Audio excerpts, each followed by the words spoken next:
A la 1 de la madrugada del 25 de junio de 2009, Michael Jackson regresó a su casa alquilada en Holmby Hills, Los Ángeles, después de un ensayo que terminó pasada la medianoche en el Staples Center. Llevaba meses sin dormir de verdad. No como duerme la gente, no como descansa el cuerpo.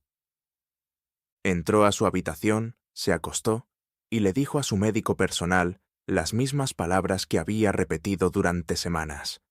Necesito la leche.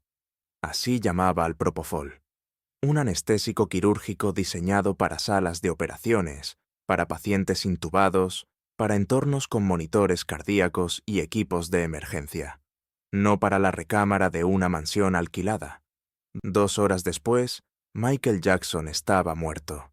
Tenía 50 años, y lo que quedaba de su vida en los 4 años previos a esa madrugada era una historia de derrumbe que el mundo apenas comenzaba a conocer. Para entender los últimos años de Michael Jackson, hay que volver al día que muchos consideran el verdadero punto de quiebre.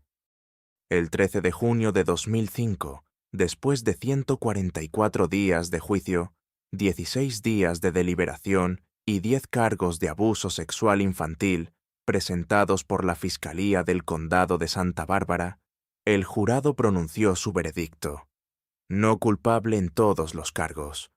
14 personas levantaron carteles de celebración afuera del tribunal. Decenas de fans lloraron de alivio.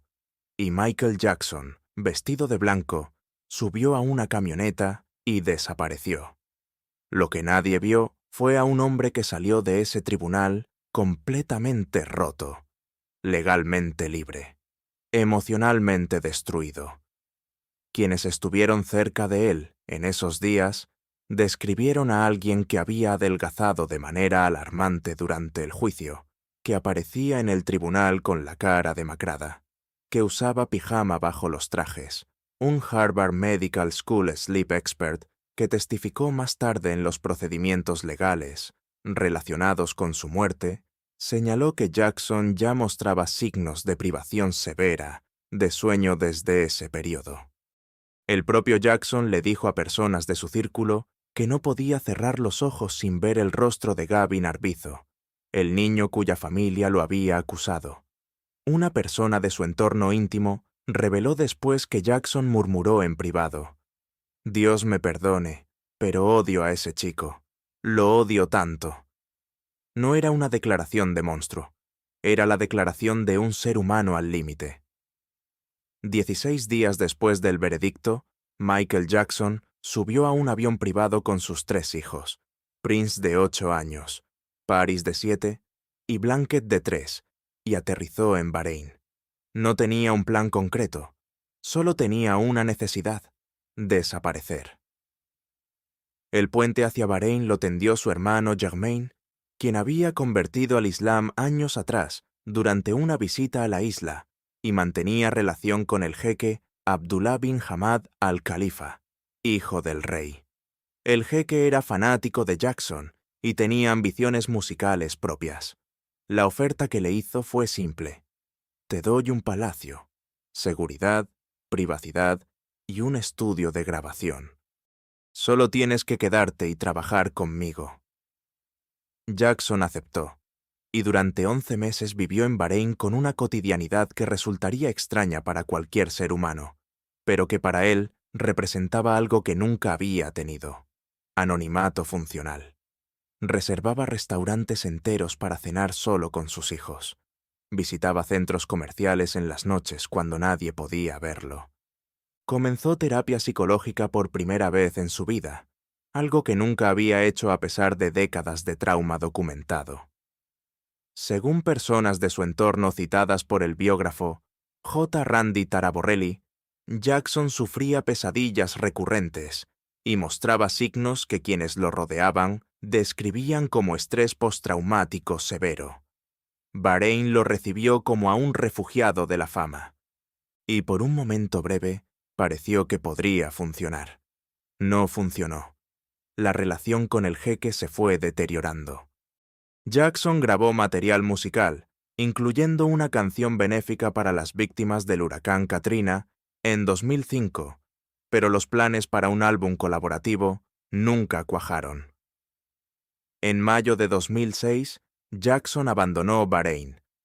El jeque lo demandó en los tribunales de Gran Bretaña por $7,7 millones, alegando que Jackson había incumplido el contrato musical y que él había pagado todos sus gastos de vida, viaje y asesoría legal durante el año de estancia.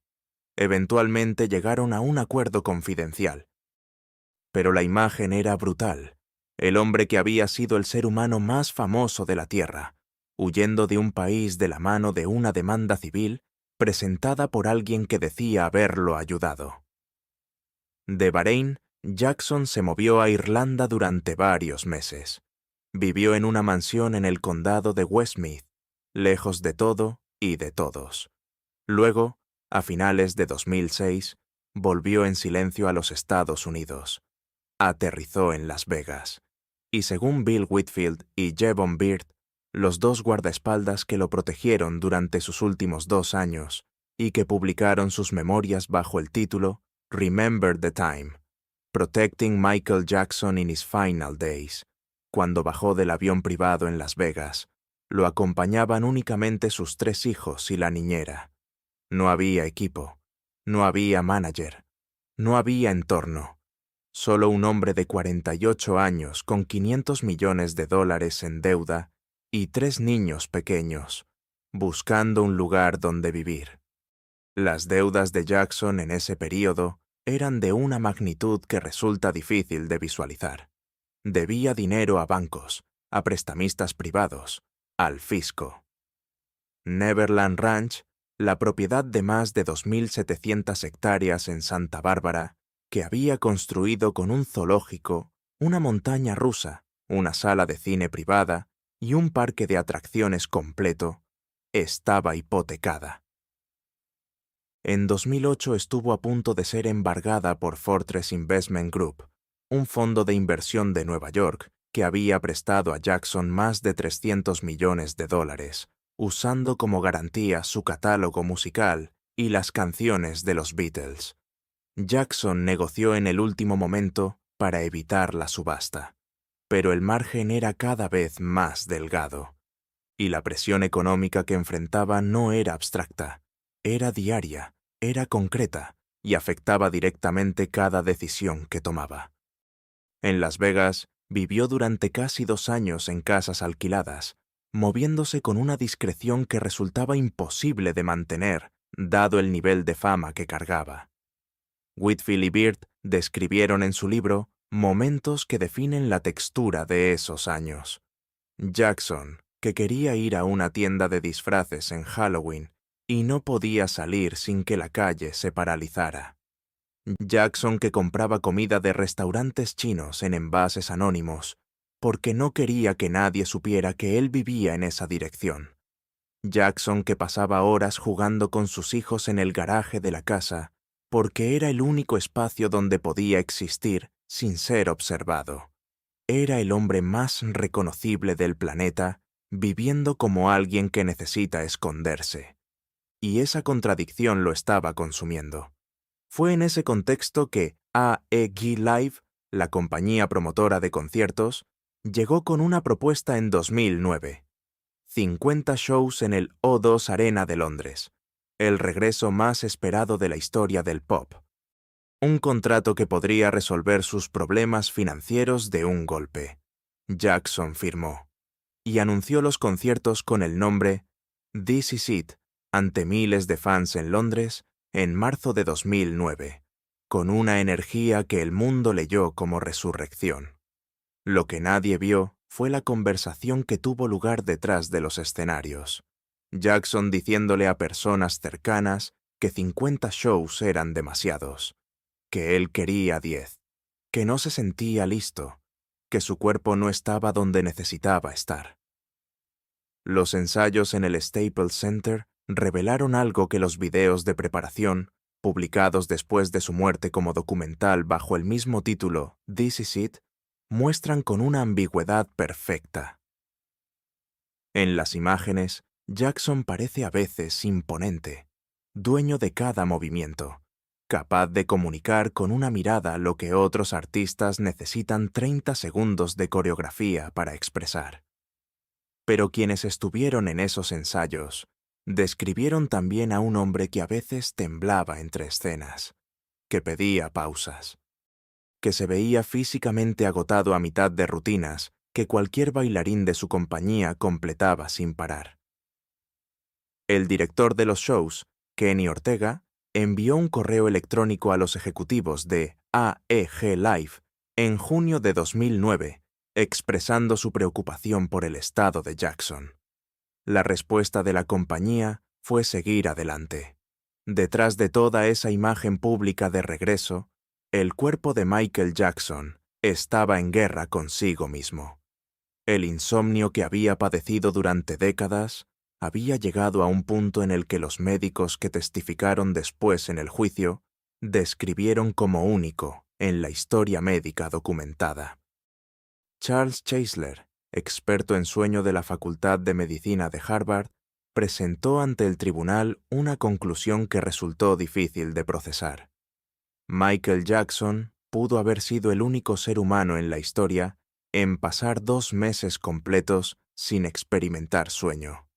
REM, la fase del descanso, que es biológicamente necesaria para que el cerebro y el cuerpo sigan funcionando. Los experimentos con ratas de laboratorio muestran que mueren después de 5 semanas sin sueño REM. Jackson lo superó por semanas, y eso fue posible porque el propofol que Conrad Murray le administraba cada noche lo sedaba profundamente, pero no le daba sueño real. Era inconsciencia química, no descanso biológico. Conrad Murray llegó a la vida de Jackson en 2006 como médico de sus hijos en Las Vegas. Era cardióloga con clínica propia, no un especialista en farmacología del sueño ni en anestesiología. Para cuando AEG Live lo contrató como médico personal de Jackson a $150,000 mensuales, Murray tenía deudas propias y varios procedimientos médicos bajo investigación. Jackson insistió en que Murray fuera su médico en los contratos con AEG, y Murray, que necesitaba el dinero, aceptó las condiciones. Lo que siguió fue una rutina que el juicio de 2011 documentó hora por hora. Cada noche, después de los ensayos, Murray administraba a Jackson una mezcla de sedantes que iba escalando: Valium, Lorazepam, Midazolam. Y cuando nada de eso funcionaba, Propofol. El 25 de junio de 2009, en las primeras horas de la madrugada, Jackson llevaba desde las 11 de la noche anterior intentando dormir. Murray le había administrado ya 2 dosis de Lorazepam y una de Midazolam. A las 10 de la mañana, Jackson seguía despierto. Le dijo a Murray: «Sé que funciona, solo dame la leche». A las 10:50, Murray cedió. Lo que sucedió después está documentado en el registro del juicio, con una precisión que resulta perturbadora. Murray administró 25 miligramos de propofol diluido con lidocaína a través de un goteo intravenoso. Luego salió de la habitación. No hay versiones en disputa sobre ese punto central. El médico dejó solo a su paciente, conectado a un goteo de anestesia quirúrgica, en una habitación sin monitor cardíaco, sin desfibrilador, sin ningún equipo de emergencia. Cuando Murray regresó, Jackson no estaba respirando. Pasaron más de 20 minutos antes de que llamara al 911. Los paramédicos llegaron a las 12:21 del mediodía. Lo declararon muerto a las 2:26 de la tarde en el hospital Ronald Reagan, UCLA. El informe del médico forense fue explícito. La muerte fue un homicidio. La causa: intoxicación aguda por propofol.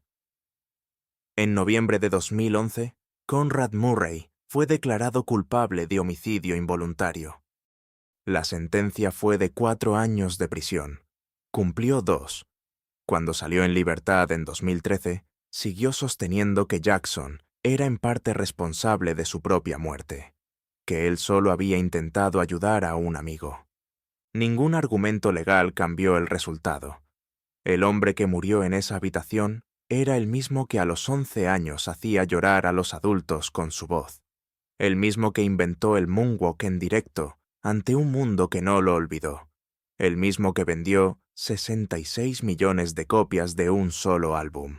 El mismo que en los últimos días de su vida solo quería dormir y no podía.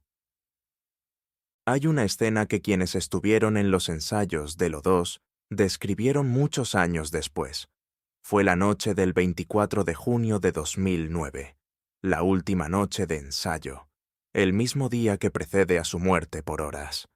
El mago Ed Alonso, que actuaría en el show, dijo que Jackson se veía bien, que tenía energía, que bromeó con laringitis para no cantar a plena voz, que el ensayo continuó más allá de la medianoche, y que cuando terminó, Michael Jackson caminó hacia la salida del Staples Center como cualquier hombre que termina un día de trabajo y se va a dormir.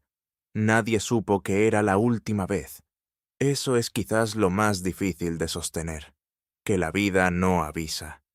Que el hombre más famoso del mundo murió en la oscilación entre un ensayo y una noche que nunca terminó. Y que la pregunta que nadie puede responder todavía no es cómo murió, sino qué habría pasado si alguien, en algún momento de esos 4 años, hubiera encontrado la manera de protegerlo de sí mismo y de todos los demás a la vez.